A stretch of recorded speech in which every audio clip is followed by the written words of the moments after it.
इस wellness session में आप सबका मैं स्वागत करता हूं। नेक्स्ट वेलनेस जिसका नाम है, जो इनिशिएटिव है नेक्स्ट मनी का। और इस पर्टिकुलर चीज में आज जो है हम बात कर रहे हैं 2022 का 2022 का ये पहला नेक्स्ट वेलनेस है। तो मैं आप सबको न्यू ईयर की बधाई देता हूं। Wish you a very happy, healthy and prosperous new year. और मैं आप सबका इस सेशन में स्वागत करता हूं। आज का जो हमने सब्जेक्ट लिया है वो सब्जेक्ट और ये चीज जो है स्पेशली एनआईसी के द्वारा बहुत लाया गया है आपके लिए। ये पूरा प्रोग्राम जो हर संडे को हम करते हैं, थोड़ी टीथिंग प्रॉब्लम्स में हम चल रहे थे, लेकिन अब इसको हम प्रॉपरली कर रहे हैं। आज का जो सब्जेक्ट हमने लिया है, आज का टॉपिक, वो टॉपिक है बवासीर, पाइल्स या हेमोरॉइड जिसको कहते हैं। उसके सब्जेक्ट पे हम आज बात करने जा रहे हैं और आज जो है उस सब्जेक्ट को हम लेके चलते हैं। इस टॉपिक में जैसा हमने आपको टाइटल दिया था कि बवासीर से कैसे बचें, how to prevent yourself from pile या हेमोरॉइड, जो भी बोले, तो आज उसको हम करेंगे। बट जैसा हमारा तरीका होता है, हम लोग पहले वाई को बड़ा तरीके से समझेंगे ताकि हाउ इजी हो जाए। The bigger is your why, the easier will be your how.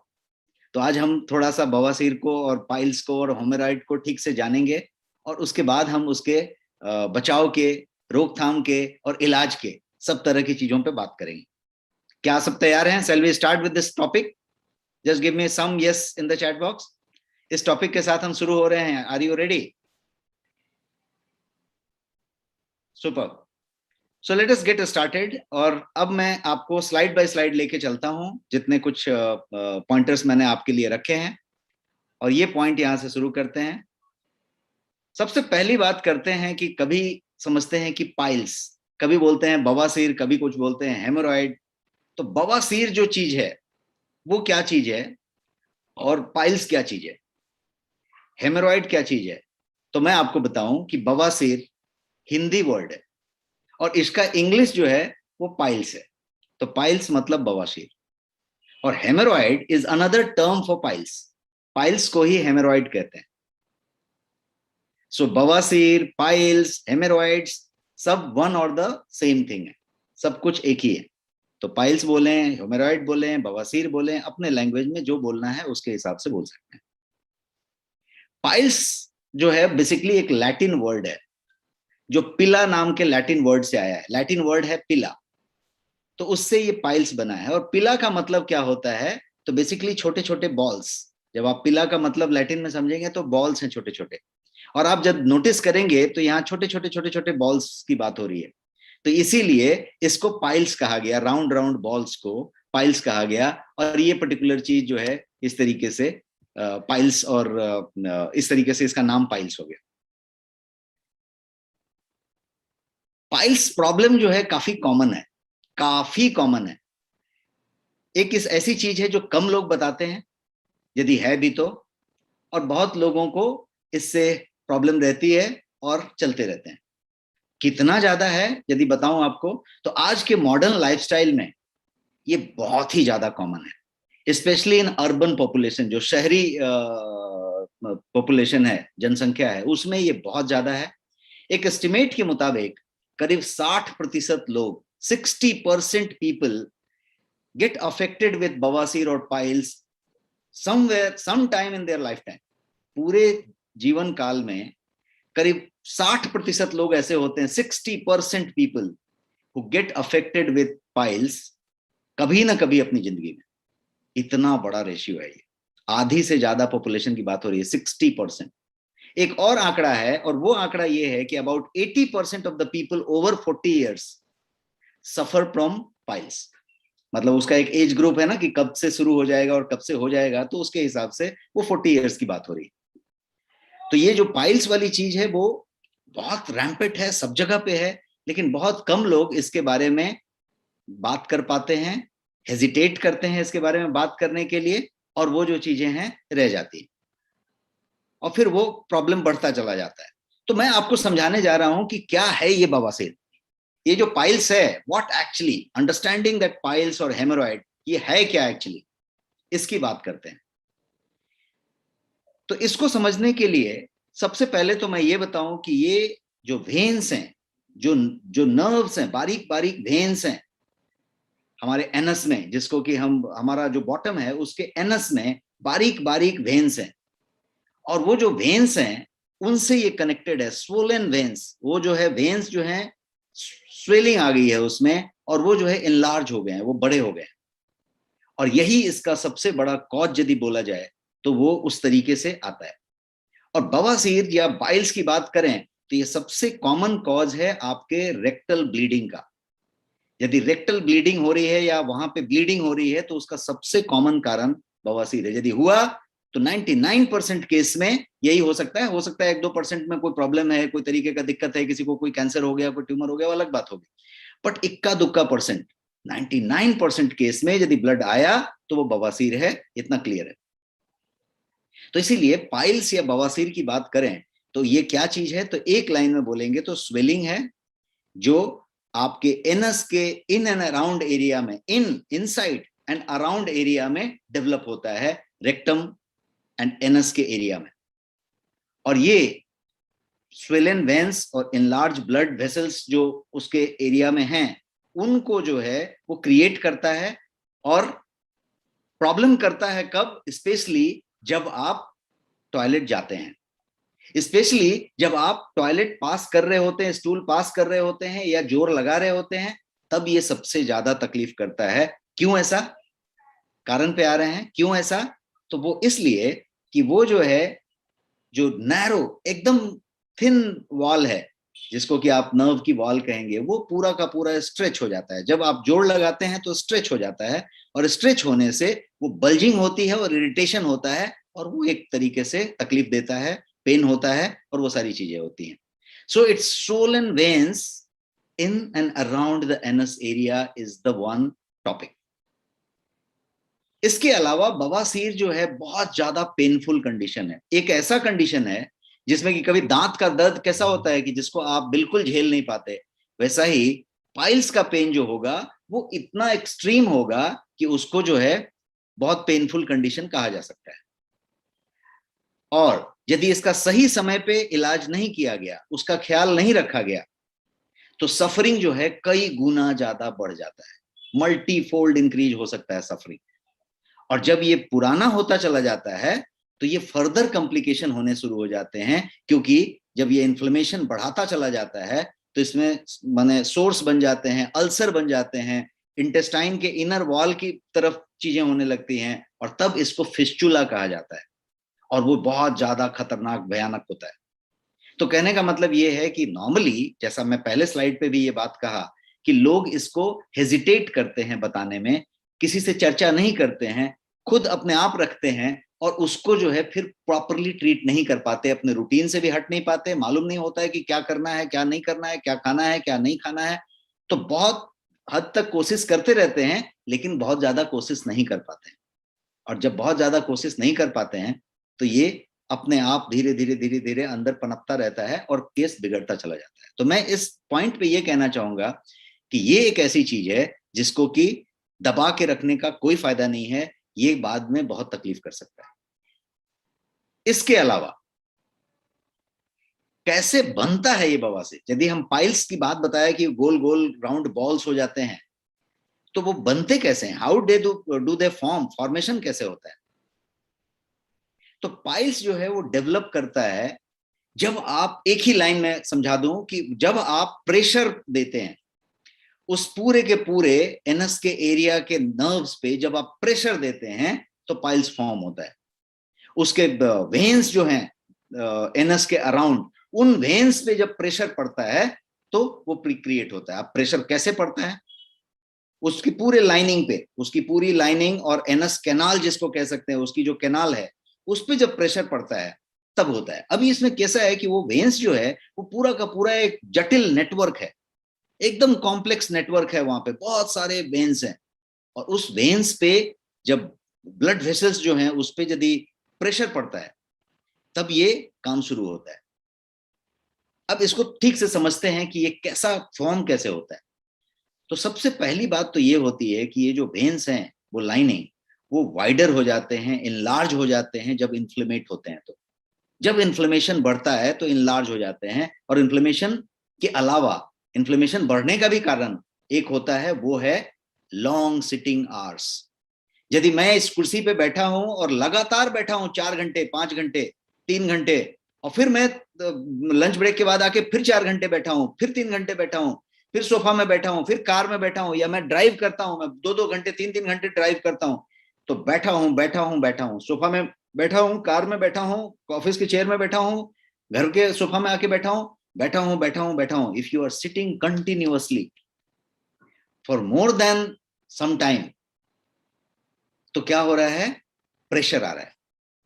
इसके अलावा कॉन्स्टिपेशन यदि है तो इन्फ्लेमेशन होगा, प्रेशर आएगा। यदि कॉन्स्टिपेशन होगा तो आप जो है ज्यादा जोर लगाएंगे, जोर लगाएंगे, प्रेशर आएगा। तो हम सारे प्रेशर की बातें कर रहे हैं। ज्यादा बैठने से, ज्यादा देर तक बैठने से, कॉन्स्टिपेशन होने से, कब्ज होने से, जोर लगाने से, भारी सामान उठाने से, कहीं पे उस पे यदि प्रेशर आता है उन नर्व्स पे, इन एंड अराउंड एरिया में, तो फिर किस तरीके से होगा, यहां पे जो प्रेशर आएगा तो ये प्रॉब्लम आएगी। तो इनलार्ज्ड वेन्स हो जाएंगे, और उसके जो ओवरलेइंग टिश्यूज हैं, उसके ऊपर बहुत सारे टिश्यूज हैं ना, वो वेन है, वेन के ऊपर बहुत सारे टिश्यूज हैं, जो ओवरलेइंग टिश्यूज उसको कहेंगे, वो जो है स्वेलिंग शुरू कर देंगे, इन्फ्लेमेशन उसमें होनी शुरू हो जाएगी। और तभी जाके वही पॉइंट होता है जब वो छोटे छोटे बाउल्स डेवलप होने शुरू हो जाएंगे। कैसे होता है, ये जो बाउल्स हैं, ये जो बने, वो फॉर्म कैसे हो रहे हैं, कैसे डेवलप हो रहे हैं? तो पाइल्स नॉर्मली इस तरीके से जब प्रेशर आ रहा है तो ही फॉर्म हो रहा है, उसमें इन्फ्लेमेशन आ रही है, उसमें प्रेशर आ रहा है। हमने 2-3 चीजें डिस्कस की, लंबा सिटिंग आर, प्रेशर लगाना, भारी सामान उठाना, ये सब चीजों से प्रेशर आ रहा है। एक बात तो हो गई। अब जनरली बवासीर जब होगा, पाइल्स जब ही होगा, तो ये कोई ज्यादा बड़ा प्रॉब्लम नहीं करता है, और इसीलिए ये इग्नोर्ड रहता है। कभी कभी हल्का छोटा सा पेन आ गया, हल्का छोटा सा ये रह गया, कभी दिक्कत हो गई तो छोड़ दिया, क्योंकि वो बहुत ज्यादा कुछ तकलीफ नहीं कर रहा है, कुछ गड़बड़ नहीं कर रहा है, और इसीलिए वो इग्नोर्ड रहता है। पॉइंट यहाँ पे समझनी है कि इग्नोर क्यों रहता है। जब ये इग्नोर रहने लग जाता है तभी जाके अंदर वो डेवलप होना शुरू होता है, और वो फिर जाके आता है। जब तक फिजिकल सिम्टम या भौतिक लक्षण उसके प्रकट होने लगते हैं, जैसे ब्लीडिंग हो गया, पेन हो गया, वो सब जब बड़े लेवल पे स्टार्ट होने लग जाते हैं, तब जाके इसका नोटिस लिया जाता है, इसका संज्ञान लिया जाता है कि अच्छा ऐसा कुछ प्रॉब्लम लग रहा है ये तो, और तब जाके कंसर्न शुरू होता है, और वहीं पे काफी देर हो चुका होता है। अब बवासीर के कारण के बारे में बात करते हैं कि ये तो कैसे बना, फॉर्म कैसे हुआ, इसकी बात की। अब कारण के बारे में बात करते हैं। पहले तो ये पाइल्स जो है वो collection of inflamed and swollen tissues हैं, इसको हमने क्लियर समझ लिया। किस एरिया में? इन एनल कैनाल एरिया। जो एनस है उसके कैनाल एरिया में ये जो स्वोलन इन्फ्लेम्ड टिश्यूज हैं, एक लाइन बात तो हमने समझ ली, जिसमें ब्लड वेसल्स भी शामिल हैं, मसल्स भी शामिल हैं, सपोर्टिंग टिश्यूज भी शामिल हैं, और आपके इलास्टिक फाइबर्स भी शामिल हैं। ये सब कुछ मिला के सब एरिया में स्वेलिंग है, सब एरिया में इन्फ्लेमेशन है, और वहां पे तकलीफ हुई है। और ये रीजन जो इन्फ्लेमेशन का है, जिसकी वजह से स्वेलिंग हो रही है और ये तकलीफ हो रही है, उसके कई रीजन है, कारण बहुत सारे हैं, बहुत सारे कारण हैं। और उस कारण के लिए हम जो है एक एक करके कारण को समझते हैं। सबसे पहला कारण, उम्र का बढ़ना। फिर से सचिन जी कह रहे हैं कि आवाज नहीं आ रही है, is the sound not coming? Thank you so much. So उम्र का बढ़ना एक बड़ा कारण है। अब आप बोलेंगे उम्र तो सबका बढ़ेगा, तो ये कारण कैसे हो गया? उम्र का बढ़ना एक कारण है। एजिंग जिसको कहते हैं, तो एक कॉमन फैक्टर है। इसीलिए हमने बताया कि 40 साल से उम्र के 80% लोगों को पाइल्स होने की पूरी संभावना है और होती है। कभी ना कभी उसके उम्र में एक बार पाइल्स होती है उसको, और कभी नहीं संभाला तो फिर वो उम्र भर रह जाती है। तो उम्र का बढ़ना एक कारण है। जैसे जैसे हम एज होते हैं तो जो सपोर्टिंग टिश्यूज हैं वहां पे, वो जो है एनस के एरिया में या रेक्टम के एरिया में, वो कमजोर पड़ने लगती हैं, वीक होने लगती हैं। वो जो वेन्स हैं उसके एरिया में, वो इनलार्ज होने लगते हैं, वो बढ़ने लगते हैं। तो एक तो वीक हो गए सराउंडिंग टिश्यूज, सपोर्टिंग टिश्यूज, और जो वेन्स हैं वो एनलार्ज होने लगे, और वहीं पे प्रॉब्लम शुरू होती है। इसीलिए इसका उम्र से कनेक्शन है, उम्र से कनेक्शन है। तो एक तो बात हो गई उम्र की। दूसरा जो बात है वो लेना देना है इसका कॉन्स्टिपेशन से, क्रॉनिक कब्ज। Now coming, thank you. So we are talking about, पहले मैं फिर से रिकैप कर दूं कि पहले हम जो बात कर रहे थे वो उम्र का बढ़ना का बात किया था। अब एक दूसरा कारण जो है, बड़ा कारण, वो क्रॉनिक कब्ज का है, क्रॉनिक कॉन्स्टिपेशन। कब्ज बोले कभी किसी को हो गया, एक कभी होता है कि उसको बार बार कब्ज होता है, पुराना कब्ज है, होता रहता है, हफ्ते में 1-2 बार 4 बार हो जाता है, कब्ज होता ही रहता है।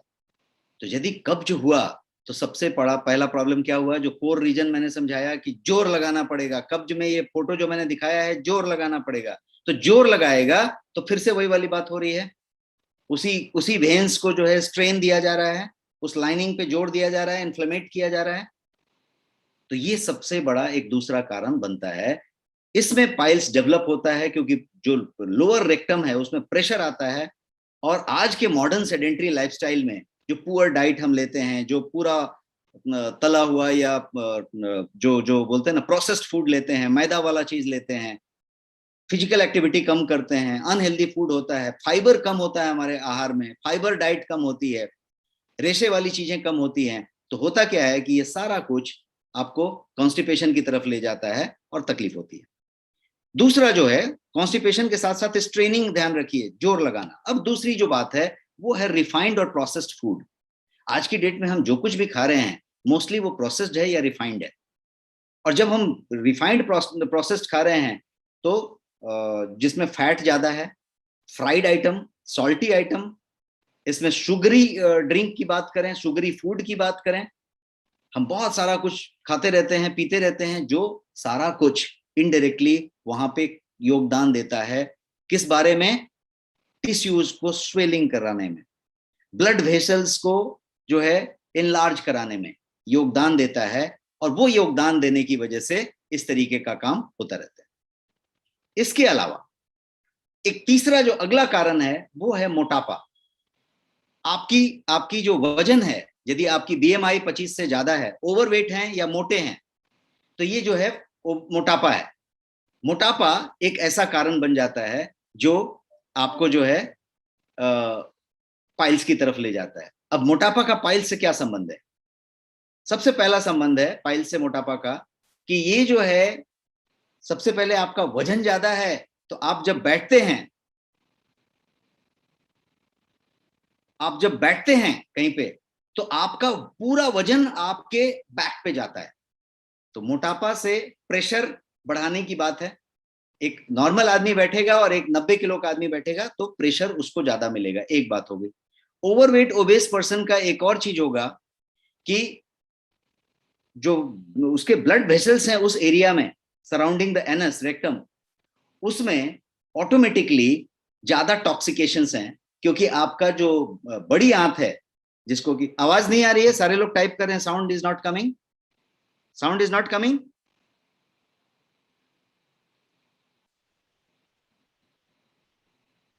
Is sound coming? आवाज आ रही है?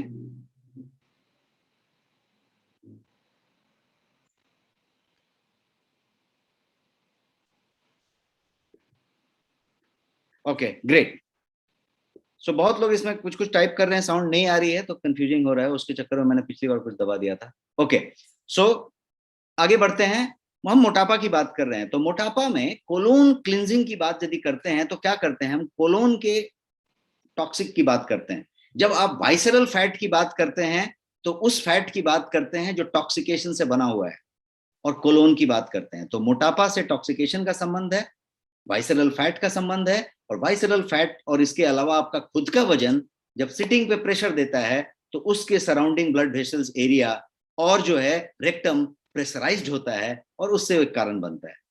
अगला कारण जो है वो है देर तक एक ही जगह पे बैठना। देर मतलब कितना देर? मैं बोलूंगा 45 मिनट, 1 घंटे से ज्यादा। फिर से आप 3 मिनट के बाद बैठ जाइए, लेकिन आप जहां पे बैठे थे वहां पे 45 मिनट, 1 घंटे पे खड़े हो जाइए। 1 घंटे पे एक बार खड़े हो जाइए, और आप जितना भी फिटनेस बैंड वगैरह पहनते होंगे उसमें ये ऑलरेडी अलार्म होता है। आपके फोन में भी ये वाइब्रेशन हो सकता है, बट फिटनेस बैंड में होता है, वो ग्रुप करके आपको नब्ज दबा के बता देता है कि अब उठ जाओ। गेट अप, तो you get up and again sit down, get up and again sit down. तो एक बार यदि आप उठ गए 1 मिनट के लिए, 2-4 कदम चल लिया, things are released, blood circulation is changed. अभी यदि आप एक ही जगह पे बैठे रह गए, लगातार बैठे रह गए, प्रेशर दे के बैठे रह गए, तो एक प्रॉब्लम हो सकती है। और वो सारा कुछ इन्फ्लेमेशन, इरिटेशन, स्वेलिंग, ये सारा कुछ लेके जाता है। और जैसा मैंने बताया पिछले स्लाइड में कि एक्सेस वेट यदि हो, और यदि कुर्सी जहां पे आप बैठते हैं या बैठने की जो जगह है वो हार्ड है, सख्त है एकदम, कुशन नहीं है वहां पे, तो भी ज्यादा प्रेशर आपके वेन्स पे, नर्व्स पे पड़ता है, और वो जो है आपको बवासीर को पाइल्स की तरफ लेके जा सकता है। अगला जो कारण मैं बताऊंगा वो है गर्भ के समय महिलाएं ज्यादा प्रोन होती हैं इस पाइल्स के। उसका कारण क्या है? उसका कारण है कि वुमेन जब स्पेशली थर्ड ट्राइमेस्टर में होती हैं, तो थर्ड ट्राइमेस्टर में क्या होता है, 3 महीना 3 महीना 3 महीना, लास्ट वाले ट्राइमेस्टर में क्या होता है कि फ्रीक्वेंट कॉन्स्टिपेशन डेवलप होता है because of the physiological changes जो बॉडी के अंदर हो रहे होते हैं। और जब फ्रीक्वेंट कॉन्स्टिपेशन डेवलप होता है तो प्रेशर लगाने वाली बात होती है और स्ट्रेनिंग वाली बात होती है ड्यूरिंग द स्टूल पासिंग, और तभी वो वेन्स पे स्ट्रेन आता है, प्रेशर आता है, और वेन्स में स्वेलिंग होती है, क्योंकि उस समय फिजियोलॉजिकल चेंज बढ़ चुका होता है और वजन भी बढ़ चुका होता है। तो जो मैंने बताया मोटापा वालों का प्रॉब्लम, वो प्रॉब्लम अपने आप ऐड हो जाता है। इसके अलावा कॉन्स्टिपेशन डेवलप हो जाता है, अपने आप ऐड हो जाता है। तो जो 2-3 कारण अभी तक हम बड़ा बड़ा समझे, वो सारे कारण इसमें ऐड हो जाते हैं, और बैठने वाला कारण भी इसमें ऐड हो जाता है, क्योंकि चूंकि उनके पास एक अलग फिजिकल कंडीशन होती है, तो बहुत ज्यादा एक्टिव नहीं रहते, बहुत ज्यादा भागदौड़ नहीं करते, बैठे रहते हैं ज्यादा समय। वही बताया गया है और वही होना चाहिए। तो ये तीनों चीज मिलके पाइल्स की तरफ लेके जाते हैं, और इसीलिए ये जो है प्रेग्नेंट वुमेन के थर्ड ट्राइमेस्टर में ये कॉमन होता है, और ये जब डिलीवरी हो जाती है तो ये अपने आप ठीक भी हो जाता है। तो इट गेट्स बेटर, किसी किसी का फिर कंटिन्यू हो गया, अदरवाइज ये ठीक हो जाता है। So this is another reason. अब हम बात करें एक और रीजन की, और वो रीजन है अनुवांशिक कारण, हेरेडिटरी रीजंस। मान लीजिए कि किसी के फैमिली में, किसी के फादर का, किसी के दादाजी का, किसी के किसी और का, माताजी का, या किसी का पाइल्स का शिकायत रहा है, तो संभावना है कि उस ट्री में आगे जो है ये प्रॉब्लम आएगा। उसका क्या कारण है? उसका कारण है कि जो जो मैंने बताया कि वो कोशिकाओं के इलाके का एरिया, नर्व बड़े हो जाते हैं, इनलार्ज हो जाते हैं, वो हेरेडिटी में है, हेरेडिटी में ही इनलार्ज हो रहा था, इन्फ्लेमेशन हो रही थी, स्वेलिंग हो रही थी, हेरेडिटी से चला आ रहा था, और उस तरीके से ये जो है इनहेरिट कर लिया जाता है स्वेलन वेन को। थिनर वॉल, जो उसके वॉल हैं वो पतले होते हैं, और हेरेडिटी में यदि पतले चले आ रहे हैं तो पतला वॉल ज्यादा जल्दी स्ट्रेन लेगा और ज्यादा जल्दी जो है इन्फ्लेमेट हो जाएगा, और एनल रीजन के एरियाज में वो जो है पाइल्स का फॉर्मेशन करेगा, राउंड राउंड बॉल्स को। अब बात करते हैं बवासीर के प्रकार की, types of hemorrhoid, types of piles. बहुत सारे डिफरेंट डिफरेंट साइज की वजह से, इंटरनल, एक्सटर्नल, इन सब रीजन की वजह से, इन सब कारणों की वजह से इसके बहुत सारे प्रकार हैं। क्या क्या प्रकार हैं? तो मैं 2 प्रकार मोटा मोटी आपको बताऊंगा। एक प्रकार है जिसको इंटरनल पाइल्स कहते हैं, आंतरिक। इंटरनल पाइल्स डेवलप कब होता है, कहां पे होता है? तो वो रेक्टम के अंदर डेवलप होता है, इसीलिए इसको इंटरनल हेमोरॉइड कहा जाता है। And this is most common type. ज्यादा से ज्यादा लोगों को यदि पाइल्स है, बवासीर है, होगा तो ये इंटरनल ही होगा। कॉमन टाइप इसको कहते हैं, most common type. Internal piles जो होते हैं वो टिपिकली 2 से 4 सेंटीमीटर एनस के अंदर सिचुएटेड होते हैं, उस एरिया में होते हैं। जस्ट 2 to 4 सेंटीमीटर का जो रेंज है अबव एनस, उसमें होते हैं। जो दूसरा टाइप है वो है एक्सटर्नल टाइप, बाह्य, बाहर का type. This external type of बवासीर, इसके बारे में यदि जाने तो ये जो है 2-3 सेंटीमीटर इनसाइड द एनस के एरिया में रहेगा, उसके सराउंडिंग में रहेगा। एक्सटर्नल पाइल्स जो होगा वो उसके एरिया के सराउंड स्किन को, आउटसाइड एज पे, उनके घेरे पे, उन सब जगहों पे ये करेगा, इसीलिए इसको एक्सटर्नल क्या बोलते हैं, पाइल्स बोलते हैं। मैंने यहाँ पे आपको इंटरनल का एक पिक्चर दिखाया था, जो देखिए ये अंदर की तरफ था, अंदर था, ये बाहर नहीं था, बाहर से कुछ पता नहीं चलेगा। बाहर से देख के कुछ भी नहीं बताया जा सकता, खुद भी आप कोई आदमी नहीं बता सकता। और ये जो चीज है बाहर वाला, ये बाहर की तरफ है, ये बाहर देख के बताया जा सकता है। अब एक्सटर्नल इंटरनल दो बातें तो हमने की, बट एक मजेदार बात इसमें यह है कि despite of this external and external name, किसी को एक्सटर्नल बोलते हैं, किसी को एक्सटर्नल बोलते हैं, इंटरनल पाइल जो है कैन इनलार्ज और एक्चुअली कैन ड्रॉप डाउन, जिसको प्रोलैप्स कहते हैं। ड्रॉप डाउन मतलब वो बाहर निकल जाएगा। ये जो अंदर दिख रहा है आपको, मैं इंटरनल पे ले जाता हूं, ये जो अंदर दिख रहा है ये बाहर आ जाएगा, और स्टिल इसको इंटरनल कहेंगे। बाहर निकल गया इसको बाहर नहीं कहेंगे, इसको इंटरनल कहेंगे। और उसके अलावा जो बाहर वाला है, जिसको हम बाह्य कहा या एक्सटर्नल कहा, वो जो है नॉट ऑलवेज सीन आउटसाइड, ये कभी कभी अंदर भी होता है, जो जिसका ओपनिंग है उसके अंदर भी हो सकता है, जैसे यहां पे दिख रहा है। तो इसीलिए एक्सटर्नल इंटरनल नाम है, उसके पर्पस हैं, और उस तरीके से ये चीज जनरली इसका एक ग्रेड और क्लासिफिकेशन भी माना जाता है। बोलते हैं कि प्रकार तो हुआ, लेकिन एक ग्रेड है, टाइप है, कि इसको क्लासिफाइड किया जाए कि भाई कितने तरह के क्लास हैं। तो इसके बेसिकली 4 ग्रेड्स हैं। सबसे पहला है ग्रेड 1 हेमोरॉइड। ग्रेड 1 हेमोरॉइड में क्या होता है कि स्मॉल स्वेलिंग्स होते हैं, हल्का इन्फ्लेमेशन होता है, और इनसाइड लाइनिंग में ये सारा कुछ होता है एनल कैनाल के। एनस का जो कैनाल है उसके इंटरनल एरिया में, इंटरनल लाइनिंग पे हल्का सा स्वेलिंग, हल्का सा इन्फ्लेमेशन होता है, इसको ग्रेड 1 कहते हैं। ये बाहर से बिल्कुल विजिबल नहीं है, and nor you can feel them, feel भी नहीं कर सकते आप। तो दिस इज ग्रेड 1। अब ग्रेड 2 क्या है? ग्रेड 2 हेमोरॉइड जो है उसमें ये थोड़ा सा लिटिल लार्जर हो जाता है, वही जो स्वेलिंग है, और वो जो है फिर भी, लेकिन बड़ा होने के बाद भी वो इनसाइड ही रहता है। मैंने यहाँ पिक्चर आपको दिखाया है, वो इनसाइड ही रहता है, कहीं बाहर नहीं जाता, इनसाइड ही रहता है एनस के। और ये जो है पार्टली पुश होता है ड्यूरिंग द स्टूल, जब आप पास कर रहे होते हैं या प्रेशराइज होता है तो पार्टली आउट होता है और फिर इन चला जाता है, अपने आप इन चला जाता है, स्प्रिंग्स बैक कह सकते हैं। बाहर आया, स्प्रिंग्स बैक इन, कभी बाहर पता नहीं चलता, दिखता नहीं। तो एक ये पहला वाला क्या था, ग्रेड 1, एकदम हल्का, एकदम छोटा, पता ही नहीं चले, ये पता चले कभी बाहर आया और चला गया। अब ग्रेड 3 की बात करते हैं। ग्रेड 3 हेमोरॉइड जो होता है, इस स्टेज में क्या होता है कि पाइल्स जो है आउटसाइड ऑफ एनस अपीयर हो जाता है, प्रकट हो जाता है, सॉफ्ट लंप की तरफ बाहर निकल जाता है सीधा। और निकल जाने के बाद आप उसको वापस इंसर्ट बैक भी कर सकते हैं, तो वापस इंसर्ट हो जाता है, लेकिन इंसर्ट करना पड़ता है। तो this is the third type. और जो ग्रेड 4 है, ग्रेड 4 में क्या होता है कि ये जो है थोड़ा काम बिगड़ चुका होता है, ये हैंग आउट हो जाता है, ये बाहर लटका रहता है, एंड ये जो है अच्छा खासा साइज में होता है, ये आउटसाइड एनस पे पड़ा रहता है, and you can not push them back. Grade 3 वाले में क्या था, बाहर निकल गया, आपने फिंगर से पुश बैक कर दिया। यहां पे ये 4th ग्रेड वाला पुश बैक नहीं होता, ये बाहर ही होता है और बाहर लग जाता है। So this is the 4 grades.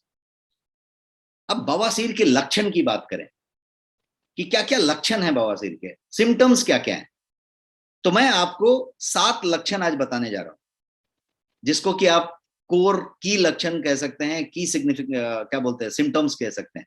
7 types, और ये 7 में सब कुछ कवर हो जाता है। और ये डिपेंड करता है बहुत सारी चीजों पे, उसके प्रकार पे भी, एक्सटर्नल है कि एक्सटर्नल है, उसके हिसाब से सिम्टम आएगा। The symptom can also depend on कितना बड़ा है, साइज क्या है, पोजीशन क्या है, उसका ग्रेड कौन सा है, इन सब चीजों पे सिम्टम डिपेंड करेगा। बट मैंने जो ये 7 सिम्टम्स बना के आपके लिए लाए हैं, वो 7 सिम्टम्स एकदम आम आदमी की भाषा में 7 के साथ चेक मार लिया तो 7 सिम्टम की बात हो रही है।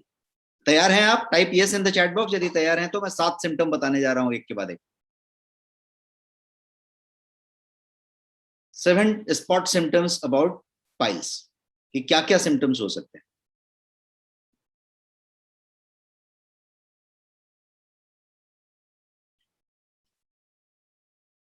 Super, let us talk about पहला सिम्टम, द फर्स्ट वन। 7 मैं बताने जा रहा हूं, 7 का पहला, पेन और डिस्कंफर्ट इनसाइड और अराउंड द एनस एरिया।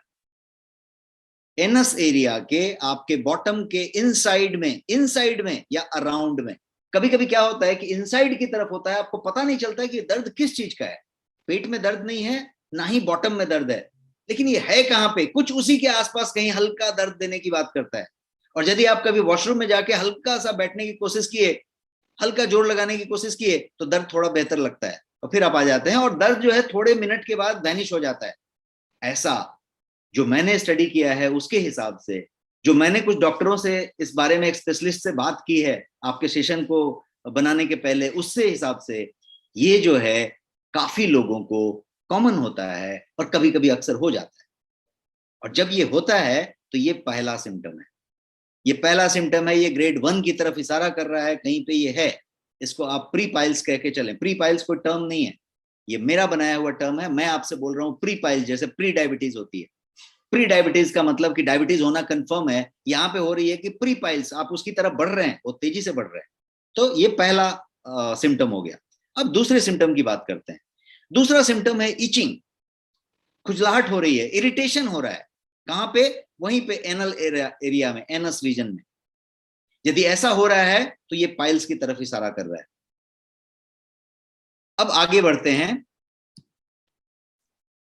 तीसरा, तीसरा क्या है? तो स्वेलिंग है, इन्फ्लेमेशन है एंड हार्ड लंप है आपके एनस के एरिया में। आप यदि टच करके फील करें तो हार्ड लंप्स बन रहे हैं, स्वेलिंग हो रही है, इन्फ्लेमेशन हो रही है। तो यदि ऐसा है तो ये थर्ड लक्षण हुआ। अब चौथे की बात करते हैं। चौथा सीधे सीधे सीवियर पेन दे रहा है जब भी आप स्टूल पास करने जाते हैं। सीवियर पेन होता है जब आप स्टूल पास करने जाते हैं, इसका मतलब है कि पाइल्स है।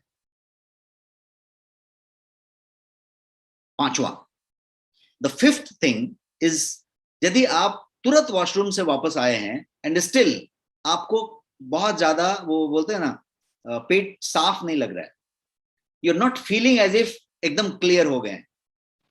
यदि आपको अनक्लियर स्टोमक का फीलिंग आ रहा है वॉशरूम से जाके आने के बाद भी, तो ये उसकी तरफ इशारा कर रहा है, कहीं पे प्रॉब्लम उस तरीके का इशारा कर रहा है।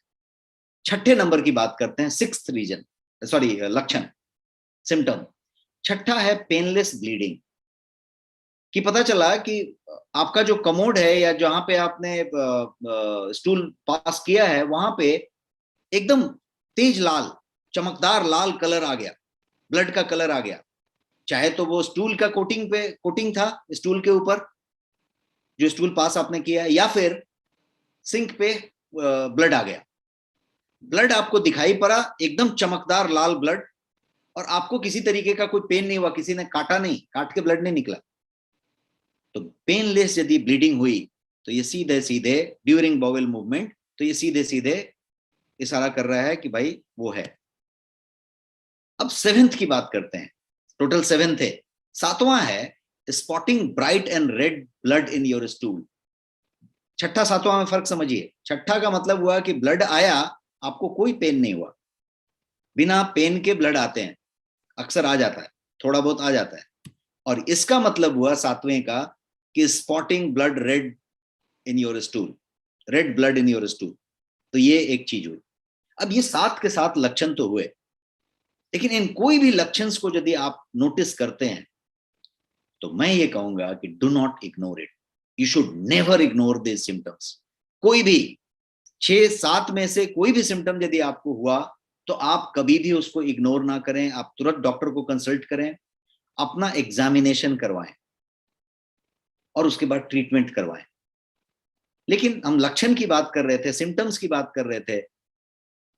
अब मैं यदि आपको बताऊं कि बहुत समय ऐसा होता है, अक्सर ऐसा होता है कि बवासीर या पाइल्स या haemorrhoid may not have any symptom, कोई भी सिम्टम नहीं आएगा। जो 7 सिम्टम की हमने 7 सिम्टम्स की बात की, उसमें से कोई भी सिम्टम नहीं आएगा और वो कंप्लीट साइलेंट ही रहेगा and still you have piles. उसके लिए क्या करना पड़ेगा? तो उसके लिए आपको पता भी नहीं चलेगा कि आपको बवासीर है, आपको पाइल्स है, और पाइल्स रहेगा, पाइल्स डेवलप होता रहेगा, ऐसा भी संभव है। तो इसके लिए बहुत जरूरी है कि you start reading your body signals. आपका बॉडी कुछ ना कुछ सिग्नल देता है। स्टूल के, आपके टॉयलेट जाने के टाइमिंग का ध्यान रखिए, टॉयलेट में जाके कितने देर बैठना पड़ रहा है उसका ध्यान रखिए। आप यदि एक ही पर्टिकुलर टाइम पे ही जा रहे हैं तो उसका ध्यान रखिए। यदि आप गए और जाके वहां पे आपको मोबाइल पे कुछ स्क्रॉल करके पढ़ना पड़ रहा है या न्यूज़पेपर पढ़ना पड़ रहा है या बहुत देर तक बैठना पड़ रहा है, उस टाइम पे नहीं आ रहा है, तो ध्यान रखिए ये सब बॉडी सिग्नल्स हैं, इसको आप रीड कर सकते हैं। ये सब बॉडी सिग्नल्स हैं। यदि आप बहुत देर तक बैठ रहे हैं, बैठ के उठ रहे हैं, कोई तरीके का पेन नहीं है, कोई प्रॉब्लम नहीं हो रहा है, लेकिन आपको कुछ हल्की फीलिंग हो रही है कुछ इधर उधर, आप उसको रीड कीजिए। तो बॉडी सिग्नल्स हो सकते हैं जो इन सातों लक्षण से अलग हो सकता है। इसलिए मैंने एक और पॉइंट आपको दिया यहाँ पे कि do not ignore even those symptoms, और इसको बहुत केयरफुली बॉडी सिग्नल्स को रीड करने की जरूरत है।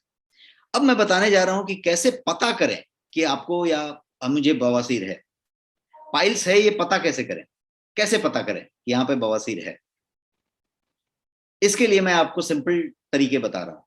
पहला तो तरीका बताऊंगा कि ये 7 के 7 जो सिम्टम्स मैंने आपको बताए 1 to 7, इसको आप टिक करें।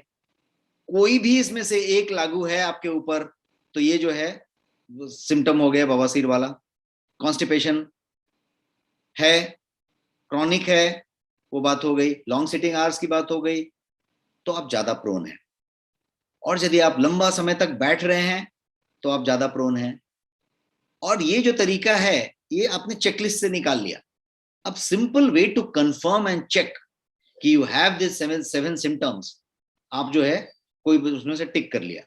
कोई भी यदि एक टिक है तो आप समझ लें कि आपके पास कोई प्रॉब्लम है ये वाली, और आपको डॉक्टर को मिलना चाहिए। बवासीर है यदि इसमें से कोई पॉइंट क्लियर होता है तो आपको है पाइल्स और आपको डॉक्टर से मिलना चाहिए। अब डॉक्टर क्या करेगा? तो डॉक्टर सबसे पहले तो आपसे बहुत सारे सवाल पूछेगा। आपका डॉक्टर आपसे बहुत सारे सवाल पूछेंगे, इसलिए पूछेंगे कि ये सब जानना चाहेंगे कि इस लक्षण में से, इस कारणों में से, आप बहुत देर तक बैठते हैं क्या, कॉन्स्टिपेशन होता है क्या, इन्फ्लेमेशन होती है क्या, आप क्या बोलते हैं फाइबर बहुत कम लेते हैं क्या, आप प्रोसेस फूड ज्यादा लेते हैं क्या, ऐसी ऐसी ऐसी से बहुत सवाल पूछ के he will zero down, he is expert, he will zero down कि क्या क्या आपके इश्यूज में आ रहे हैं। एक बात हुई। दूसरा, वो फिजिकल एग्जामिनेशन करेंगे डॉक्टर। फिजिकल एग्जामिनेशन वो ग्लव्स पहन के फिंगर के हिसाब से वो एक फिजिकल एग्जामिनेशन करते हैं, और वहां पे वो किसी तरीके का राउंड राउंड बॉल फॉर्म हुआ है क्या उसको वो चेक करते हैं, और वो चेक करके बता देते हैं कि बवासीर है क्या, पाइल्स है क्या कि नहीं है। And depending on your case किस तरीके का है, doctor can ask for further examination. और फर्दर एग्जामिनेशन बहुत सारे हो सकते हैं, जैसे एक प्रोक्टोस्कोपी होता है, उसमें जाके डिटेल्ड तरीके से एग्जामिनेशन। एक और भी तरीका होता है जिसमें कि आपका डिटेल्ड बाउल एग्जामिनेशन किया जाता है, जिसको कोलोनोस्कोपी कहते हैं। और ये सब जो प्रोक्टोस्कोपी, कोलोनोस्कोपी इसलिए किया जाता है कि बाकी सब कारणों को रूल आउट किया जाए कि कहीं कोई कैंसर तो नहीं, कहीं कोई बात तो नहीं, कोई और चीज तो नहीं, उन सब चीजों को रूल आउट कर दिया जाए। एलिमिनेशन प्रोसेस है। सब कुछ करने के बाद जीरो डाउन हो गए कि भाई ये बवासीरी है और ये पाइल्सी है और ये इस स्टेज में है, ग्रेड है कौन सा, A grade 1, grade 2, grade 3, grade 4 बता के आपका चीज हो गया। अब एक और चीज हम समझना चाहेंगे कि कभी कभी आप सुनते हैं एक शब्द भगंदर बोलते हैं। बवासीर और भगंदर में क्या फर्क है? बवासीर, difference between piles and fistula, भगंदर को इंग्लिश में फिस्चुला कहते हैं। तो बवासीर is not fistula, piles is not fistula, दोनों अलग अलग है। तो समझ लेते हैं सिंपल लाइन में कि बवासीर जो है वो जो है गुदा और मलाशय के नीचे के भाग में रक्त वाहिनियों के सूजन से होती है। इसमें गुदा और मलाशय में मस्से बन जाते हैं, छोटे छोटे, जो मैंने बोला राउंड राउंड पाइल्स बन जाते हैं, वो मस्से बन जाते हैं, और जिनके फूलने से उसमें इन्फ्लेमेशन और स्वेलिंग होती है और खून निकलता है और दर्द होता है। तो ये हुआ बवासीर का मामला। लेकिन जब भगंदर की बात करेंगे, फिस्चुला की बात करेंगे, तो उसमें मस्से नहीं बनते। भगंदर एक घाव युक्त नली बन जाता है, एक पूरा का पूरा एक नली बन जाता है, केनाल बन जाता है, और वो जो है इंटरनल ओपनिंग उसका इधर होता है, और जो एक्सटर्नल ओपनिंग जो होता है उसका स्किन के अंदर होता है। तो भगंदर उन लोगों को होता है जिनके मल द्वार के पास कोई फोड़ा हो जाता है, कोई इस तरीके का एक ऐसा लंप बन जाता है, और उस फोड़े में बहुत सारे मुंह बन जाते हैं, बहुत सारे माउथ ओपनिंग आ जाते हैं। तो ये भगंदर हुआ। ये जो पाइल्स है जब बहुत लंबे समय तक एड्रेस नहीं होता है, बहुत लंबे समय तक चलता रहता है, उसके बाद भी लॉन्ग सिटिंग होती रहती है, कॉन्स्टिपेशन होती रहती है, खाने का सिस्टम नहीं चेंज हुआ रहता है, क्रॉनिक होता चला जाता है, तो वो जाके भगंदर में तब्दील हो जाता है। तो ये दोनों अलग अलग बातें। अब बवासीर से बचने के उपाय पे आते हैं। क्या क्या उपाय हैं, कैसे बच सकते हैं? The best way to prevent piles और ह्यूमरॉइड या बवासीर is to keep your stool soft so that it can pass easily. क्योंकि मैंने एक ही बात बताया कि जोर लगाने से, स्ट्रेन देने से वहां पे तकलीफ आती है। स्ट्रेन कुछ भी हो सकता है, आप वहां पे जोर ना लगाएं और आप एक भारी सामान उठाने की कोशिश करें तो स्ट्रेन आएगा वहां पे। तो स्ट्रेन होने से होता है, बहुत सारे लोग वो जिम में जाके बहुत सारा कुछ करते हैं, उनको भी कभी कभी तकलीफ हो जाती है। तो ये स्ट्रेन नहीं देना है। तो सबसे पहला कारण जो मैं उपाय बताऊंगा वो उपाय ये है कि आप सारा वो कोशिश करें जिससे कि आपका स्टूल जो है, जो आपका टॉयलेट है, स्टूल है, वो सॉफ्ट हो, वो हार्ड ना हो, सॉफ्ट हो और वो इजीली पास हो जाए। क्योंकि सारा मामला टू मच प्रेशर का है in the veins around your anus. सारा मामला टू मच प्रेशर का है। सो avoid constipation at all stage, at all cost. दूसरा सजेशन मैं दूंगा, पहला था कि आप जो है उसको सॉफ्ट रखें। सॉफ्ट रखने के लिए बहुत सारा चीज कर सकते हैं। आप जो है खूब सारा पानी पिएं, हाई फाइबर फूड खाएं, फ्लूइड लें, बहुत सारा मट्ठा लें, जूस लें, पानी लें, ये लें, लिक्विड लेते रहें, लॉन्ग आवर्स तक मत बैठें, डू नॉट स्ट्रेन, जोर मत लगाएं, टॉयलेट में जाके 5-7 मिनट से ज्यादा मत बैठें। यदि आपका 10 मिनट पड़ जाता है, 10 मिनट हो जाता है, तो आप अपने आप से पूछें कि why it was 10 minute. Is the matter of 2 से 3 minute, take it 2 minute bonus, make it 5 minutes. Now if it is more than 5 minutes, ask yourself a question. And if you are more than 40 years of age, 40 साल से उम्र के ज्यादा के हैं और 10 minute से ज्यादा बैठते हैं, ask question, there is a problem, there is a problem. क्योंकि आप बैठे हैं इसका मतलब क्लियर नहीं हो रहे हैं, और क्लियर नहीं हो रहे हैं मतलब आप जोर लगा रहे हैं। कनेक्टेड है, बातें एक दूसरे से कनेक्टेड है। और जैसे ही एज सुन एज आपको अर्ज आए वॉशरूम जाने का, as soon as you feel the urge of going to washroom, go immediately, don't hold it. कभी भी ऐसा नहीं हो कि आपको वॉशरूम जाने की इच्छा हो रही है और आप ऑफिस में हैं या कोई मीटिंग में है या कहीं पे हैं और ऐसी बातें हैं वैसी बातें, don't do that. जैसे ही फीलिंग आए, don't hold it, go immediately. Because if you hold it, it will create that same pressure वाला मामला, और वो जो है veins around your anus will get inflamed और वो प्रॉब्लम होएगा। तो धीरे धीरे छोटा छोटा टुकड़े में जाके ये होगा। तो मैं कुछ ऐसे तरीके बता रहा हूं जो शायद आपको रेडिली कहीं पे नहीं मिलेंगे, कोई बुक्स में नहीं मिलेंगे, कोई इंटरनेट में नहीं मिलेगा, बट मैं आपको कोई पॉइंट्स बता रहा हूं जो बहुत प्रैक्टिकल पॉइंट्स हैं। और वो प्रैक्टिकल पॉइंट्स को यदि आप फॉलो करें तो बचने के उपाय सारे हो सकते हैं। जैसा कि मैंने बताया कि 60% लोग अपनी जिंदगी में कभी ना कभी बवासीर से प्रभावित होते हैं, and 80% people above 40 years of age get बवासीर। तो पॉइंट ये है कि हमें ध्यान रखना है कि हमें अपने को उससे अलग नहीं समझना है। कभी ना कभी आप प्रोन हो सकते हैं, उसका ध्यान रखना है। एक और चीज हो सकती है इसमें कि आप एक्सरसाइज करें, अपने आप को एक्टिव रखें, सेडेंटरी ना रहें, पड़े ना रहें, बैठे ना रहें। राइज अर्ली, अनदर रीजन, आप जल्दी सुबह उठें। देर तक सोएंगे, कॉन्स्टिपेशन बढ़ेगा, कॉन्स्टिपेशन बढ़ेगा, जोर लगाना पड़ेगा, जोर लगाना पड़ेगा, इन्फ्लेमेशन बढ़ेगा, स्वेलिंग बढ़ेगी और उसको जो है स्ट्रेन मिलेगा। एक बात हो गई। खाने में non spicy food, healthy food खाएं, चोकर वाली चीजें खाएं, रेशेदार चीजें खाएं, सबूत फल खाएं, सबूत अनाज खाएं, जो भी कुछ खाएं, प्रोसेस्ड चीजें ना करें, मैदा ना लें, ब्रेड, पास्ता, पिज्जा, है ना, नूडल्स, ऐसी चीजों से दूर रहें, बिस्किट, फरसान, नमकीन, इन चीजों से दूर रहें। तो एक चीज ये बात हुई। इसके अलावा कुछ हमें बोलते हैं ना डूज एंड डू नॉट्स, क्या करें और क्या ना करें, डूज एंड डोंट्स। तो डूज में वही वाली सारी चीजें जो जो करना चाहिए जो मैं अभी बता रहा था, बट फिर से यदि गिनना है एक दो और एक्स्ट्रा पॉइंट, तो पहला है कि drink lot of fluid and eat plenty of fibre. बहुत सारे फाइबर खाएं, बहुत सारे पानी पिएं, बहुत सारा लिक्विड लें। वार्म बाथ लें, यदि बवासीर है, पाइल्स है, तो वार्म बाथ लें, वो आपके इचिंग को और पेन को ईज करेगा बेटर देन एनी मेडिसिन। तो टब में पानी लेके या कोई तरीका करके, हाइड्रोथेरेपी कह सकते हैं, वार्म वाटर, उसमें बैठ जाएं, उसकी बात करें, तो एक वो हो गया। आइस पैक का इस्तेमाल कर सकते हैं, टॉवेल में लपेट के भी आइस का इस्तेमाल हो सकता है, बट आइस पैक बाजार में आते हैं जिसको आप लेके फ्रीजर में रख सकते हैं, और निकाला तो वो आइस ऑलरेडी उसमें जेल जैसा रहता है और वो चीज हो सकता है। तो आइस पैक का इस्तेमाल कर सकते हैं टू ईज द डिस्कम्फर्ट, यदि बहुत ज्यादा है तो ईज हो सकता है उससे। आप बॉटम को क्लीन और ड्राई रखें, ये एक बड़ा नुस्खा है। क्या करें क्या ना करें, में पहला चीज करें कि क्लीन एंड ड्राई रखें। अब ड्राई करने के लिए रगड़ के ना पोंछ दें, बिल्कुल पैट करें, उससे ज्यादा रगड़ने का, बिल्कुल उसको किसी तरीके का घर्षण नहीं आना चाहिए। तो कभी कभी क्या होता है कि घर्षण देने से पेन हो रही है, इसलिए उसको पोंछते नहीं है ठीक से, और पोंछते नहीं है तो वो वेट रहता है, और वेट रहने से नुकसान ज्यादा है। तो ड्राई रहे और बिना रगड़े ड्राई रहे, पैट करके। इसके अलावा आप एक्सरसाइज रेगुलरली करें, यदि पाइल्स है तो एक्सरसाइज को बढ़ाएं, एक्सरसाइज रेगुलरली रखें। अल्कोहल यदि लेते हैं, कैफीन लेते हैं, तो say no to it. These both are going to create the problem bigger and bigger.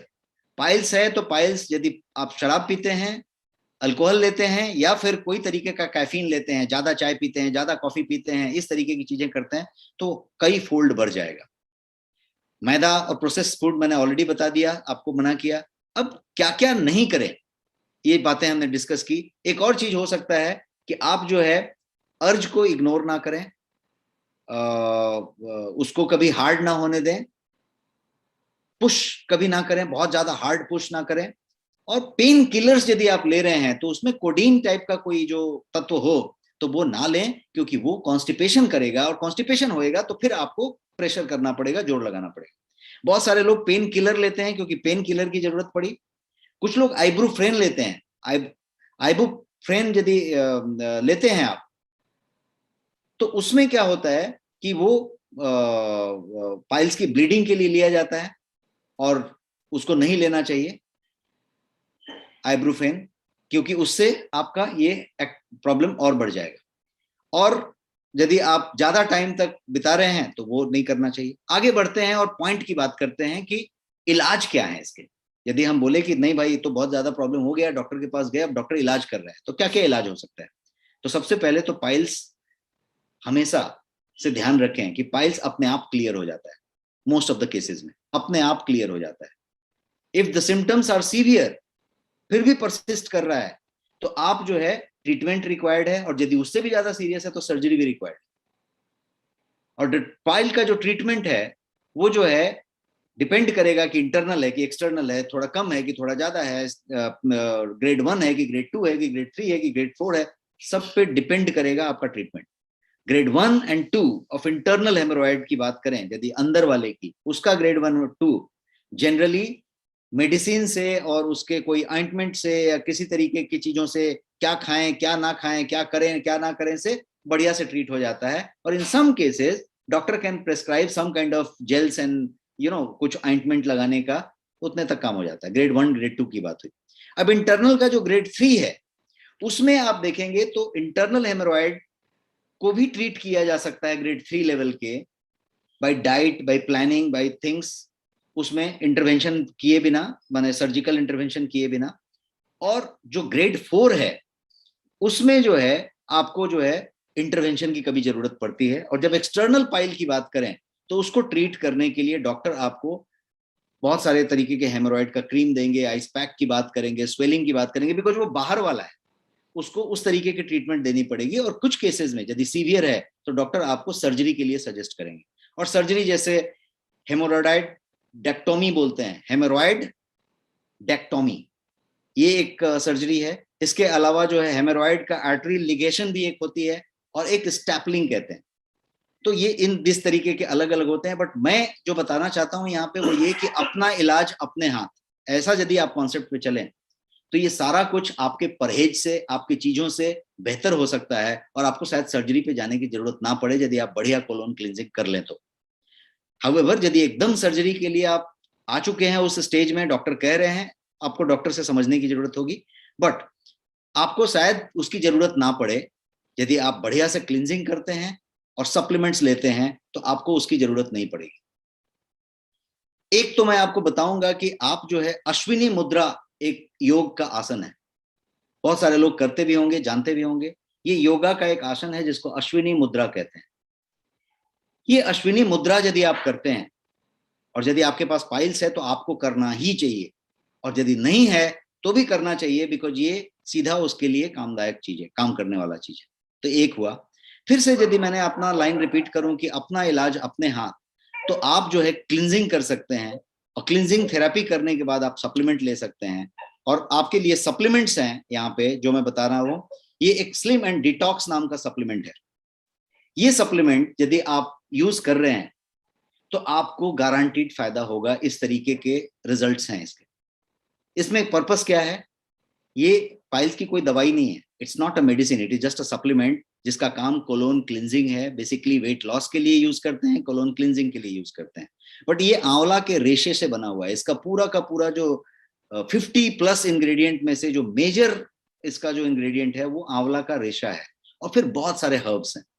तो आंवला का रेशा एक फाइनेस्ट क्वालिटी का फाइबर है, और वो फाइबर सारे हर्ब्स के साथ मिलके आपके कोलोन को क्लिंज करता है, आपके स्टूल को सॉफ्ट करता है। और जब आपका स्टूल एकदम सॉफ्ट हो जाता है तो आपको जोर नहीं लगाना पड़ता है, और इसके जो तत्व हैं, इसके अंदर जो सारे इंग्रेडिएंट हैं, वो जो हैं आपके इन्फ्लेमेशन को सीज करती हैं, बहुत कम करती हैं, कॉन्स्टिपेशन घटाती हैं। तो ये सारा चीज होके अपने आप आराम मिलने लग जाता है, और ये चीज हो सकता है। यहाँ पे डॉक्टर राजन बता रहे हैं कि very effective for piles, I have used for my patients. So ये काफी टेस्टिमोनी हमारे पास 500 से ज्यादा टेस्टिमोनी हमारे पास पर्सनली मेरे पास है, जिसमें कि डॉक्टर ने कह दिया कि अभी ऑपरेशन करना पड़ेगा, और लोगों ने इसको इस्तेमाल किया और वो फिर चीजें हो गई और बेहतर हुई। तो ये है जिसके अंदर डिटॉक्स के सारे सामान हैं, बहुत सारे इंग्रेडिएंट हैं, और ये काफी बढ़िया सा प्रोडक्ट है। एक और प्रोडक्ट है जो बहुत जल्द आपके पास अवेलेबल हो जाएगा 2 to 3 वीक्स टाइम में। वो प्रोडक्ट है पाइल्स केयर। ये भी गोयंग का प्रोडक्ट है, और ये स्पेशलाइज्ड प्रोडक्ट है पाइल्स केयर के लिए, जिसका पाइल्स केयर से लेना देना है। किसी को 7 सिम्टम में से एक भी सिम्टम आया, किसी की फैमिली में कभी था, कोई एक सिम्टम लेता है कि लंबे समय तक बैठता है, किसी को टॉयलेट में 10 मिनट से ज्यादा बैठना होता है, किसी को कॉन्स्टिपेशन वीक में एक बार हो जाता है, हर व्यक्ति के लिए ये पर्टिकुलर चीज है जो एक बढ़िया काम करेगा, वो वाली बात है। और ये गोयंग का प्रोडक्ट है जो एक बढ़िया सा रेपुटेड सप्लीमेंट ब्रांड है। और ये सारा गोयंग आपका जो है नेक्स्ट शॉपी पे अवेलेबल है, रिवॉर्ड पॉइंट्स के साथ अवेलेबल है, आपके बेहतर प्राइसेस के साथ अवेलेबल है। और इसके अलावा ये सारे ई कॉमर्स पोर्टल पे अवेलेबल है, चाहे वो अमेजॉन हो, फ्लिपकार्ट हो, बिग बास्केट हो, 1mg हो, सीनियोरिटी हो, या इस तरीके के पोर्टल्स पे। और यदि आपने नेक्स्ट मनी ऐप डाउनलोड किया हुआ है और अभी उसको एक्टिवेट नहीं किया हुआ है, तो मैं कहूंगा कि उस ऐप को एक्टिवेट कर लें, गेट रिवॉर्डेड, बिकॉज ये सारे प्रोडक्ट्स जो मैं बता रहा हूं इसमें आपको रिवॉर्ड्स मिल सकते हैं। आपके द्वारा बताए हुए लोग यदि इस प्रोडक्ट को लेते हैं तो आपको भर भर के रिवॉर्ड मिलते हैं, और आपका वॉलेट भरता जाता है, और आपको बहुत सारे इंसेंटिव मिलते चले जाते हैं, आपके पॉइंट्स मिलते चले जाते हैं। तो मैं कहूंगा कि आप ज्यादा से ज्यादा लोगों को इसको डाउनलोड करवाएं, नेक्स्ट मनी डाउनलोड करवाएं, नेक्स्ट शॉपी डाउनलोड करवाएं, कोई भी डाउनलोड करवाएं। उसमें ये नेक्स्ट वेलनेस का सेशन आप लाइव अटेंड कर सकते हैं वहां पे। Of course there is some teething issues in our first and second session, and we hope that अगले सेशन से हमारे पास कोई टीथिंग इशू नहीं होगी। गूगल प्ले पे भी अवेलेबल है, ऐप स्टोर पे अवेलेबल है, आप कहीं से डाउनलोड कर सकते हैं और आप इसको इस्तेमाल कर सकते हैं। मैंने आपका समय जितना लेना चाहिए उससे बहुत ज्यादा समय ले लिया है, क्योंकि गुफअप्स हुए थे बीच में और समय गया है, बट फिर भी मैं यहाँ पे Q&A के लिए आपको पॉइंट्स रखना चाहता हूं। आपके कुछ सवाल हैं तो आप टाइप कर सकते हैं, मैं 1-2 सवाल लूंगा ताकि आपके सवाल को लिया जा सके। कुछ Q&A जनरली जब तक आप सवाल टाइप कर रहे हैं, मैं 1-2 बता दूं कि सबसे पहले बहुत लोग ये पूछते हैं कि बवासीर है, पाइल्स है, तो क्या फ्रूट लेना चाहिए, कौन सा फ्रूट काम करेगा। तो कोई भी फ्रूट जो फाइब्रस है, जिसमें रेशे हैं, चाहे वो जामुन हो, चाहे वो खीरा ककड़ी हो, चाहे वो कोई और चीज हो, आप सेब है, नाशपाती है, सारा कुछ ले सकते हैं, और ये पाइल्स के लिए बहुत बढ़िया काम करेगा। लेकिन केला एक ऐसी चीज है, बनाना, यदि आप रोज एक केला खाते हैं, 3 केला खाते हैं, तो वो बहुत बढ़िया काम करता है, बिकॉज उसका डाइजेशन से बहुत लेना देना है। केला यदि आप खाते हैं तो डाइजेशन बहुत बढ़िया रहेगा, पाचन तंत्र आपका एकदम परफेक्ट काम करेगा, और केला में भरपूर फाइबर है, फाइबर की जो मात्रा है वो केला में भर के है। और इसीलिए ये पाइल्स के प्रॉब्लम को दूर करने में, स्टूल को सॉफ्ट बनाने में और स्टूल को बढ़िया से कंफर्टेबली पास करा देने के लिए बहुत मदद करता है। तो यदि किसी को आपके घर में पाइल्स है, पहचान में पाइल्स है, तो आप उनको केला के लिए जरूर रिकमेंड करें। और यदि आप खुद कॉन्स्टिपेशन वाले व्यक्ति हैं, हफ्ता में 1-2 बार कॉन्स्टिपेशन हो जाता है, तो केला जरूर खाना शुरू करें। एक ये बात हुई। दूसरा, केले में एक और चीज मौजूद होती है, उसको कहते हैं नेचुरल शुगर, जिसमें अच्छी खासी एंटीबायोटिक क्वालिटी होती है। और जब ये एंटीबायोटिक क्वालिटी वाली चीज जब आप ग्रहण करते हैं, तो जो इन्फेक्टेड एरिया है, जो बैक्टीरिया का ग्रोथ है, उन सबको, इन्फेक्टेड एरिया को बेहतर करता है, बैक्टीरिया के ग्रोथ को कम करता है। और इसीलिए मैंने बताया कि बनाना कोई मेडिसिन नहीं है, बट ये बनाना उस तरीके का है। मैं एक प्रोडक्ट फॉर्मुलेटर हूं, और मैंने एक प्रोडक्ट जो इसके लिए पाइल्स केयर जब फॉर्मुलेट कर रहे थे हम लोग 3 महीने पहले, तो हमने उसमें बनाना के लिए स्पेशल स्प्रे ड्राई पाउडर को इस्तेमाल किया, इसी गुण की वजह से। तो ये मैंने आपके क्यूएंडे में पहले बता दिया। एक और चीज आपके क्यूएंडे में बोलूं कि फैट का सेवन कम करें। आप जो फैट का इस्तेमाल करते हैं अपने खाने में, वसा का इस्तेमाल कम करें, खासतौर पर सैचुरेटेड फैट से प्रॉब्लम है। और एक चीज का कर सकते हैं कि कैफीन से दूर रहें, अल्कोहल से दूर रहें, चाय, कॉफी, इस तरीके की चीजों से आपका कॉन्स्टिपेशन बढ़ेगा तो जोर लगाना पड़ेगा तो फिर से ब्लीडिंग होगी, फिर से डेवलप होगा, और फिर से स्ट्रेन आएगा, उनकी झिल्लियों पे तकलीफ आएगी, और फिर उसको आप संभाल नहीं पाएंगे, वो फिर एडवांस स्टेज में चलता चला जाएगा। इसलिए यदि पाइल्स है, पाइल्स की शिकायत है, कॉन्स्टिपेशन रहती है, चाय कॉफी जीरो डाउन कर दें, बंद कर दें, स्टॉप कर दें। एक बात हो गई। कब्ज की समस्या है तो उसका ध्यान रखें। अल्कोहल की बात करेंगे, कोई बोले कि भाई दारू क्यों नहीं पीना है, भाई दारू से इसका क्या कनेक्शन है? दारू से कनेक्शन है। अल्कोहल यदि आप लेते हैं तो अल्कोहल में ड्यूरेटिक इफेक्ट होता है। और ड्यूरेटिक इफेक्ट क्या करता है? तो ड्यूरेटिक इफेक्ट आपके शरीर के पानी को कम करता रहता है, बिकॉज आपको बार बार यूरिनेशन जाना पड़ता है, बार बार पेशाब करने जाना पड़ता है। तो जब बार बार पेशाब जाना पड़ता है तो आपका शरीर में पानी की कमी कम हो जाती है, और उससे बवासीर की समस्या बहुत बढ़ जाती है। तो ये सब कुछ सवाल तो मैंने बता दिए। अब मैं आपसे जानना चाहता हूं कि is there any question for you? कुछ है तो आप पूछें, और अदरवाइज क्या पूछा है, शुगर वाले कैसे खा सकते हैं? ये शुगर वाले केला खा सकते हैं। केला का ग्लाइसेमिक इंडेक्स बहुत ज्यादा नहीं होता है। अब पूरा केला का पूरा एक डजन लेके खाने की जरूरत नहीं है, बट 2 केला शुगर वाले खा सकते हैं, अनलेस अदरवाइज वो एकदम इंसुलिन डिपेंडेंट है और बहुत सारा चीज है, तो केला खा सकते हैं शुगर वाले। फिस्चुला के बारे में मैंने बताया सर कि फिस्चुला जो है, जिसको भगंदर कहते हैं हिंदी में, पाइल्स बाद में डेवलप होकर भगंदर बन जाएगा। भगंदर में किसी तरीके का, वो बोलते हैं ना, वो राउंड वो क्रिएट नहीं होता है, जिसको आपको बोल रहे हैं ना कि वो नहीं क्रिएट होता है। भगंदर में घाव बन जाता है, और घाव में बहुत सारे मुंह बन जाते हैं, और वो बाहर के साइड में होता है, जबकि पाइल्स या बवासीर अंदर की साइड में होता है, और उसमें बहुत सारे मस्से बन जाते हैं। भगंदर में कोई मस्सा नहीं बनता। यस, और कोई क्वेश्चन था?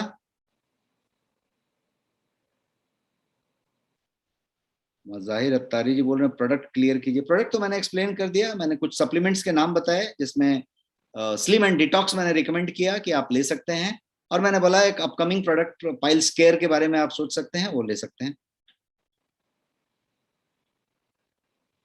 सो I think we are done with this thing. आपके पास कोई नया सवाल तो मुझे नहीं दिख रहा है अभी चैट में। Yes, so we are done with this session. Thank you so much, and it was a wonderful session. Thank you for your interest and time.